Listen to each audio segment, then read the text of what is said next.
tubuh Kristus. Melambangkan tadi roti melambangkan tubuhnya. Dalam 1 Korintus 11:24 ini, dan selepas mengucap syukur, dia telah memecah-pecahkan roti itu lalu berkata, ambil dan makanlah, inilah tubuhku yang diserahkan untukmu. Inilah tubuhku yang diserahkan untukmu. Lakukanlah ini sebagai peringatan kepadaku. Tuhan Yesus katakan, ambillah, inilah tubuhku. Nah saudara-saudari, the Holy Communion is a personal and intimate union with Christ. As we consume Him, we become one flesh with Him. Perjamuan kudus adalah sesuatu yang personal dan intimate, dengan hubungan yang intimate, rapat dengan Tuhan. Di mana kita memakan Dia, meminum Dia, consume Him, kita bersatu dengan Dia, one flesh with Him. Karena Yesus katakan, inilah tubuhku dan darahku.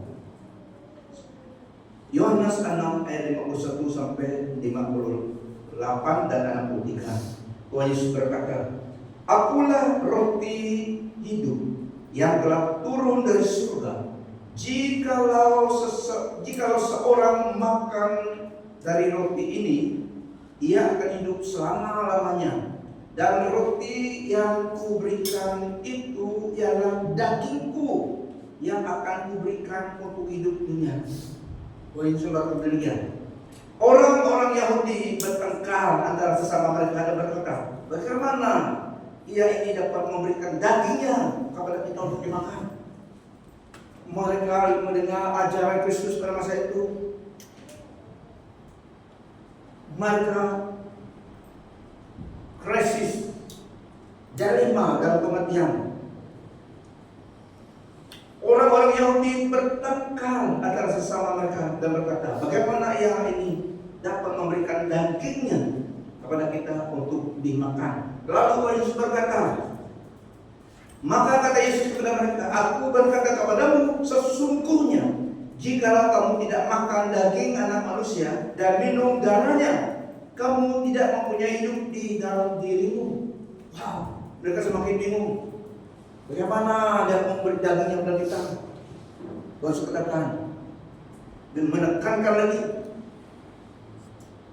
aku berkata kepadamu, sesungguhnya jikalau kamu tidak makan daging anak manusia dan minum darahnya, kamu tidak mempunyai hidup di dalam dirimu.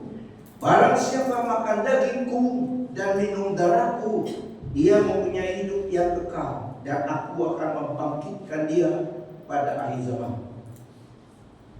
Sebab, kata dia lagi, mereka sudah suspend.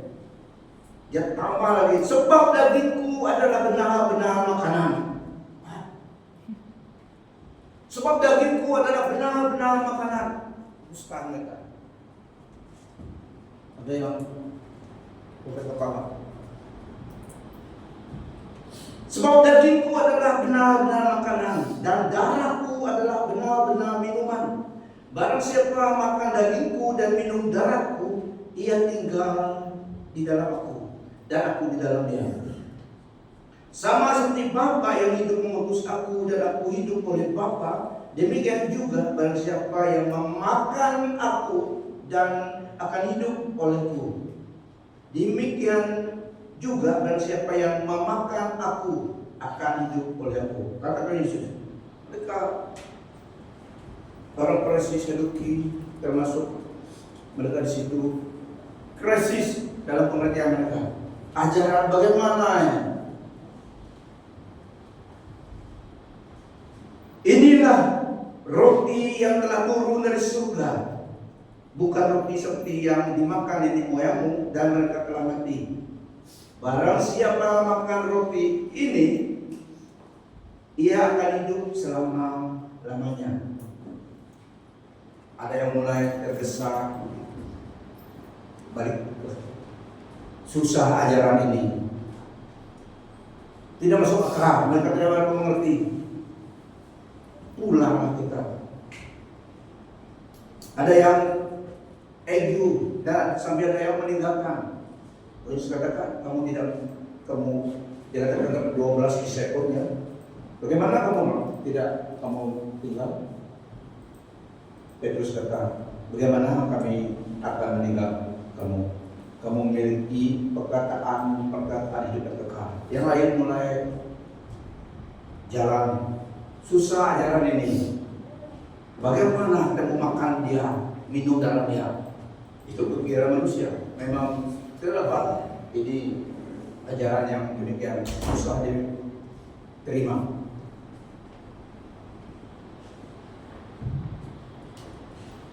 Lalu Tuhan Yesus berkata, finally dia berkata, rohlah yang memberi itu, daging sama sekali tidak berguna. Perkataan yang kukatakan kepadamu adalah roh dan hidup. Karena mereka lebih kepada cenderung pada kedagingan, karena walaupun mereka lidas, tapi mereka tidak mengerti maksud Allah. Sehingga Tuhan berkata demikian. Roti itu dan kekal dari surga. Perkataan yang dia katakan, mereka mengertinya dalam literally pikiran manusia. Daging, darah, literally pengertian demikian.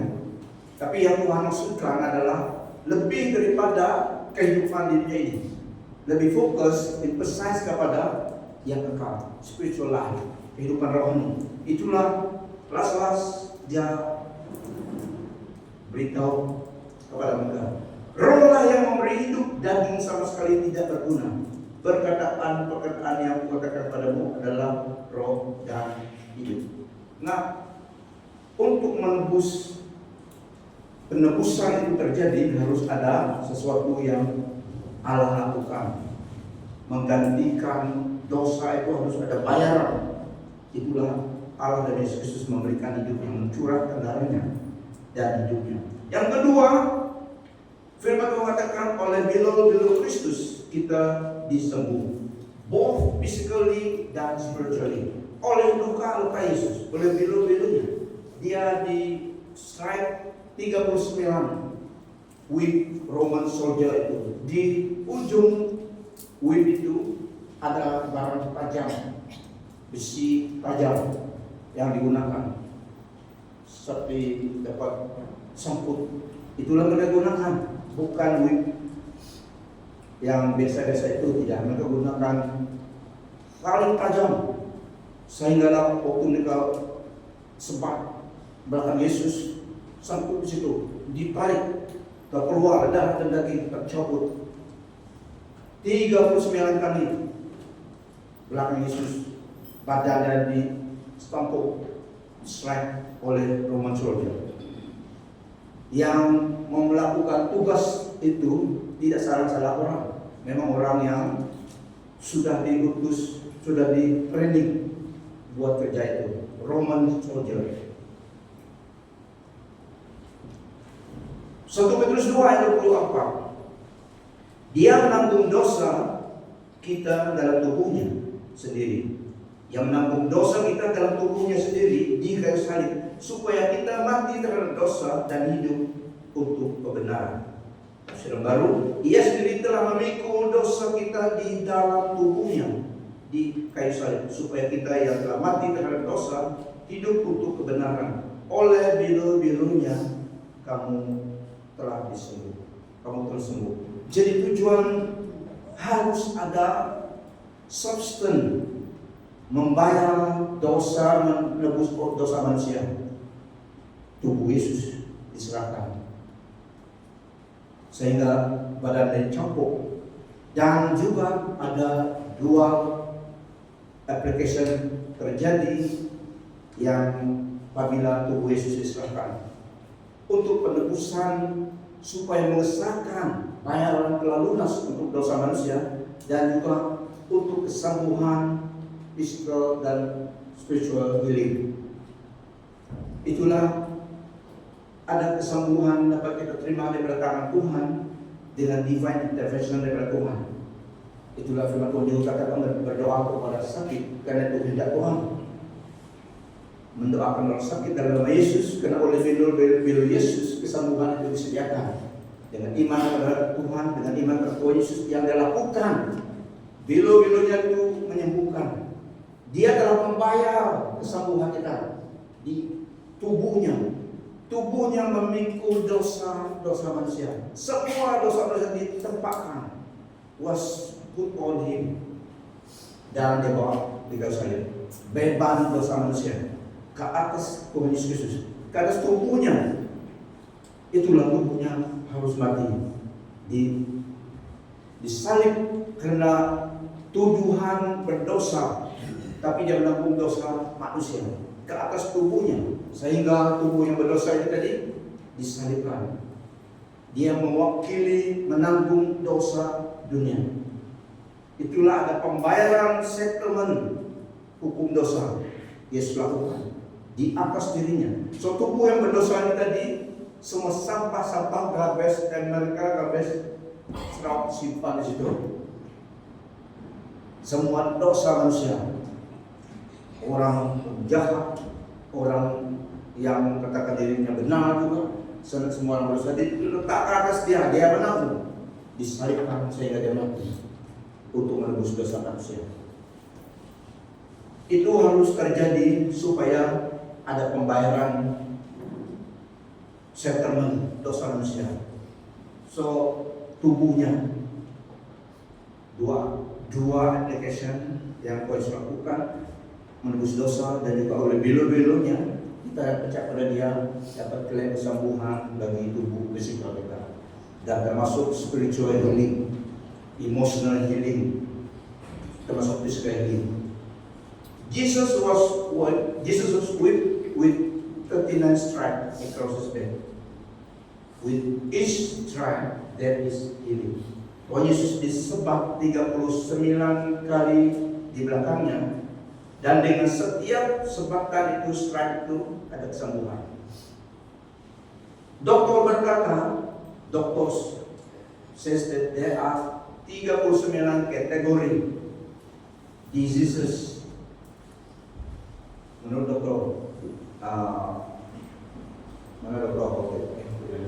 menurut dokter 39 kategori disease yang ada pada masa itu, tidak sampai sekarang ini. So dengan disebab Tuhan Yesus every stripe ada cure for every sickness. With each stripe there is healing for any diseases that you may encounter. Nah, spiritual dan physical. Yesaya 53 ayat 5-6. Tetapi dia ditikam oleh karena pemberontakan kita, dia diremukkan oleh karena kejahatan kita, ganjaran yang mendatangkan keselamatan bagi kita ditimpakan kepadanya, dan oleh belu-belunya kita menjadi sembuh. Kita sekalian sesat seperti domba, masing-masing kita mengambil jalannya sendiri, tetapi Tuhan telah menimpakan kepadanya kejahatan kita sekalian. Nah, itu termasuk physical dan spiritual yang Yesus lakukan. Di nubuat dalam Yesaya 53, sebelum Tuhan Yesus datang, dia datang menggenapi yang firman Tuhan katakan. Dia menanggung dosa kita, jadi disebab oleh belu-belu Yesus kita disembuhkan. Yang kedua dalam ayat firman Tuhan ini, darah Kristus. Kayak tubuhnya tadi dan darah Kristus yang di dalam perjamuan kudus. Darah Kristus adalah yang kita lihat pertama, pengampunan dosa, seperti dalam Leviticus 17 ayat 11 dan juga dalam Ibrani 9 ayat 22. Menurut hukum Taurat, hampir segala-galanya dicucikan dengan darah, dan tanpa tumpahan darah tidak ada pengampunan. Dan hampir segala sesuatu disucikan menurut hukum Taurat dengan darah, dan tanpa penumpahan darah tidak ada pengampunan. For the wages of sin is death, but the gift of God is eternal life through Jesus Christ alone. Sebab upah dosa ialah maut, tetapi karunia Allah ialah hidup yang kekal dalam Kristus Yesus. Nah, ada akibat dosa, harus ada bayarannya. So the wages of sin.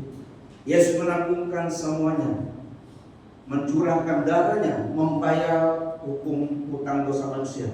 Karena tidak ada sesiapa yang dapat membenarkan dirinya, membayarkan hutang dosanya daripada Allah yang Maha Kudus. Perfection, Taurat ada perfection, karena dia hukum Allah, tapi manusia tidak dapat melakukannya. Dia dapat mengikut instruction dan commandment itu dengan lengkap. Yesus datang menggenapi semua tuntutan kesempurnaan, the judgment of God and the requirements of the law. Yesus datang fulfill semua itu atas dirinya, on our behalf. Dia menanggung semuanya atas dirinya. Dialah kebenaran kita, dialah kekudusan kita. Dia melakukan semuanya itu karena mengasihi kita. Manusia tidak dapat melakukan tuntutan hukum Taurat. Dan dalam ayat itu semuanya harus dibayar dengan darah. Darah itu yang mengesahkan ada hidup di dalam darah. So harus kena upah dosa ialah kematian ataupun maut tadi. So untuk Allah melunaskan upah dosa karena semua manusia berdosa, Dia harus datang, Yesus datang memberi hidupnya dan menumpahkan darahnya. Darahnya yang menguduskan, menyucikan, supaya sahlah di hadapan kata Allah bahwa hukum dosa, upah dosa, utang dosa telah dihapuskan, dibayar dengan lunas karena darah Yesus. Darah melambangkan kehidupan dan diberikan kepada kita oleh kasih karunia Yesus Kristus. Darah Kristus, the blood is God's sign, bearing special significance. The blood signifies a life has been given and sacrificed. It is by blood that God's covenant is ratified, making it officially valid. Harus dengan darah. Itu tuntunan kesempurnaan daripada hukum Taurat Allah. Harus dengan bayar dengan darah. Darah itu yang mengesahkan. Dan darah itu harus darah yang kudus, yang tidak berdosa. Tidak ada manusia yang lain. Yesus Kristus datang sebagai manusia. Dia yang jadi korban penebusan. Karena darahnya, darah yang kudus, darah Allah, tidak berkuat, tidak berdosa, sinless, sah, diterima pengadilan Allah, tuntutan hukum Taurat disempurnakan oleh Tuhan Yesus. So officially valid, perjanjian baru kata Tuhan Yesus dengan darahnya. So the blood, it is by the blood that God's covenant, perjanjian Allah, covenant, perjanjian Allah is ratified, making it officially valid. Itulah dalam 1 Yohanes 1:9 berkata, if we confess our sin, He is faithful and will forgive us. Jika kita mengaku dosa kita, Dialah adil dan setia, Dia akan mengampuni dosa kita. Yang penting kita tetap pada Tuhan, karena semuanya provision telah Tuhan Yesus lakukan. Kita cuma datang pada Tuhan. Apabila kita miss the mark, kita minta ampun kepada Tuhan, dosa kita diampuni karena Allah default kepada darah Yesus, pengorbanan Yesus telah settle semuanya. Kita datang dalam nama Yesus, minta ampun, lihat, karena kita dalam Tuhan, dosa kita dihapuskan. New covenant in my blood, perjanjian baru dalam darahku, kata Tuhan Yesus. Perjanjian baru itu adalah satu hubungan yang baru dengan Allah kepada manusia. Yesus menyatukan Allah dengan manusia dalam dirinya. Ada hubungan manusia, Allah dengan manusia dalam Yesus Kristus. Dia datang menyatukan itu. So itulah new relationship, new covenant, new relationship dengan Allah dalam Yesus Kristus. Covenant is the promise that God makes with mankind, that He will forgive sin and restore communion with those whose hearts believe in Son Jesus Christ. Seseorang datang pada Tuhan, percaya pada Yesus, diampuni dan dibebaskan dan dibenarkan. Karena perjanjian Allah dalam darah Yesus Kristus. Perjanjian Allah dan memang dengan anugerah.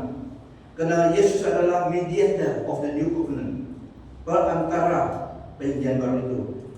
Dan kepada Yesus perantara perjanjian baru dan kepada darah pemecikan yang berbicara lebih kuat daripada darah Abel. Sempurna. Darah Yesus Kristus adalah pada di Allah, darahnya sempurna. Berkuasa selamanya.